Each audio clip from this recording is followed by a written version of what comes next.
In the grand theatre of Indian cinema, few artists have mastered the delicate balance between poetry and filmmaking quite like Gulzar. Born as Sampuran Singh Kalra in 1934, Gulzar is one of India's most revered and multifaceted creative minds, the very definition of a polymath. While many of us know him as the lyricist behind some of our parents' favorite songs like तेरे बिना जिंदगी से शिकवा तो नहीं तुझसे नाराज नहीं जिंदगी हैरान हूँ मैं Fewer are aware of his extraordinary contributions to screenwriting and filmmaking work that has quietly but powerfully transcended generations. This isn't just the story of a filmmaker or a poet. It's the story of how personal trauma and emotion can transform into timeless art. How life's deepest wounds can become the source of the most healing words. It's the journey of a man who went from being a refugee of partition to becoming the poetic soul of Indian storytelling. You're watching Soft Power, a series that dives deep into the milestones and movements of Indian music and pop culture. We break down how it has evolved, people who are shaping it, and why it deserves global attention.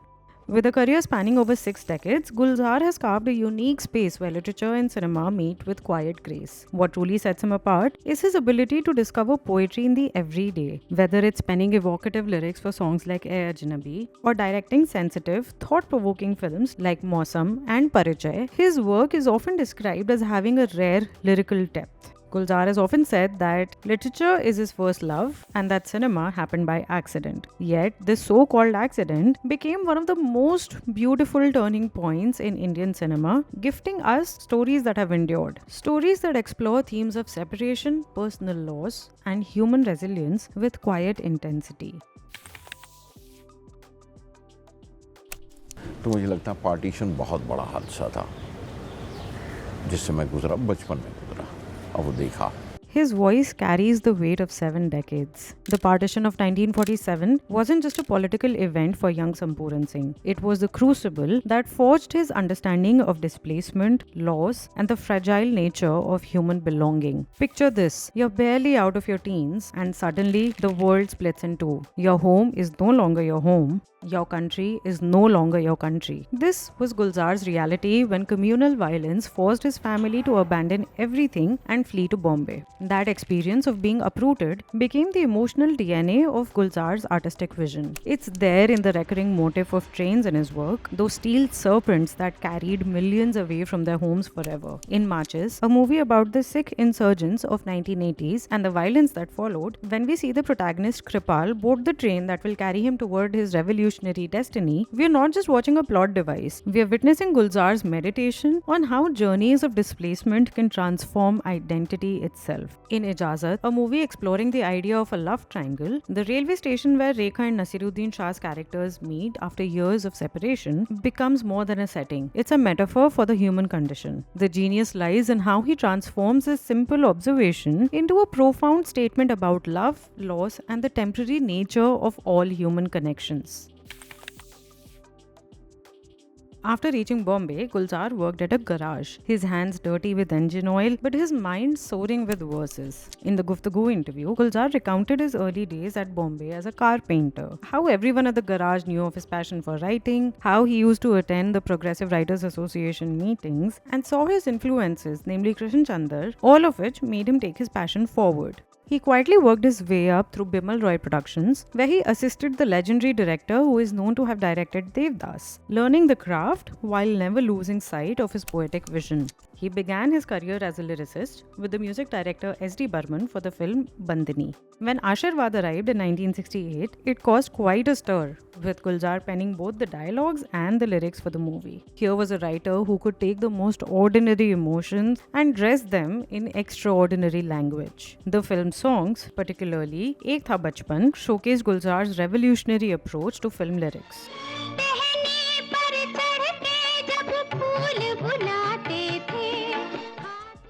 Unlike typical Bollywood songs that relied on conventional metaphors, Gulzar's lyrics for Ashirwad created new linguistic territories. The song in question, Rail Gadi, also following the recurring motifs of trains and journeys, was about life's inevitable progression. It used the rhythm of railway tracks to mirror the heartbeat of human experience. The painter's eye of understanding how multiple shades mix together to create meaning came handy in some of his most prominent work later on in his life. This visual sensibility transforms his films into moving paintings. With his directorial debut featuring Meena Kumari, Vinod Khanna and Shatrughan Sinha, he established himself as a discerning filmmaker, unafraid to confront complex themes such as abuse and exploitation with sensitivity. In Lekin, a movie starring Vinod Khanna and Dimple Kapadia, exploring the Indian folklore of lost supernatural souls, the ancient Haveli becomes a character with its own emotional arc. Watch the scene where Reva, played by Dimple Kapadia, appears. Instead of a typical supernatural reveal, Gulzar crafts a moment of pure visual poetry. The camera doesn't just show us a ghost in Kapadia's form, it shows us desire made visible, longing given corporeal form.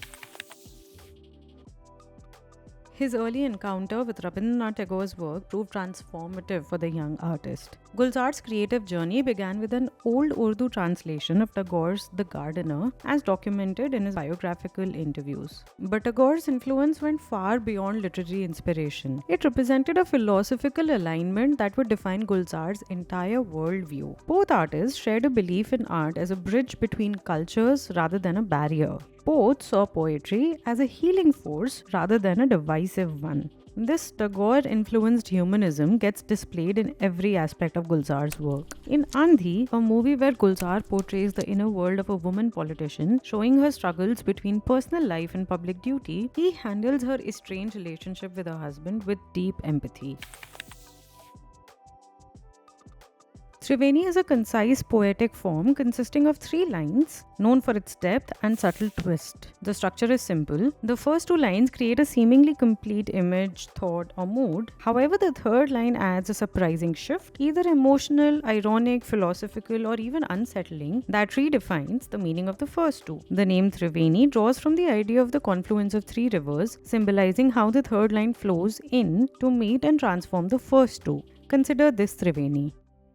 रूह देखी है कभी,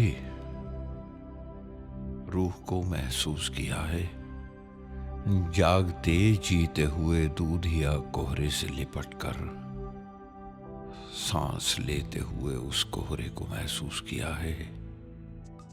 The first 2 lines establish the scene and emotion, but the third line completely transforms our understanding, revealing the deeper truth about loneliness and sorrow. This 3-layer approach influenced his filmmaking profoundly. Koshish operates as a cinematic Triveni. The first line, or the visual premise, the couple, Haricharan and Aarti, both deaf and mute, get married and begin a life that is silent yet rich in emotion. Second line, the development. They have a child and life seems to offer them a sense of normalcy and happiness despite the challenges. There's joy in simple things, especially raising the child. Third line, or the emotional twist, the child dies in an accident when he crawls out of his house in the rain, crying out for his parents. The scene unfolds like a Triveni. The first 2 parts present a tender, almost hopeful story. The third moment redefines everything. Gulzar doesn't use melodrama, instead, just silence and subtlety to sum up the moment. Gulzar is widely recognized in literary circles as a master of letters in Urdu, Hindi, and Punjabi. But his genius lies not just in knowing these languages, but in making them come together harmoniously. In Machis, characters speak in the authentic linguistic patterns of Punjab, seamlessly mixing Hindi, Punjabi, and Urdu as real people do. This wasn't just an aesthetic choice, it was a political statement about the artificial nature of linguistic divisions. Kajrare from Bunty or Babli or Bidi Jalaile from Omkara are prime examples of Gulzar's playful, multilingual lyricism. Kajrare blends Hindi, Urdu, and influences of the Kajri, a genre of Hindustani classical music traditionally performed during the monsoon season. While the latter, Bidi, showcases the transformation of Hindi through a local Uttar Pradesh dialect, both wrapped in a flirtatious tone that feels at once rustic and intriguing. This ability of his has had lasting impact till today. Industry heavyweights are yet to find a replacement for his poetic genius. Despite stepping into his 91st year, Gulzar's work continues to find new audiences across generations. His exploration of love, loss, displacement, and the search for meaning speaks to universal concerns that remain constant across time and culture. While the political context may be historically specific, the emotional truths they explore continue to resonate. Gulzar's demonstration that commercial success and artistic integrity are not mutually exclusive has provided a model for filmmakers who refuse to compromise their vision. All this genius, and yet we never see Gulzar in anything other than his famous white kurta pajama attire. And that is why India will never see another Gulzar. Leave a comment if you enjoyed this video essay on Gulzar and tell us if you would like for us to break down more of Indian film music. You've been watching Soft Power. If this resonated with you, subscribe and stick around. We've got more stories, deep dives, and breakdowns coming your way.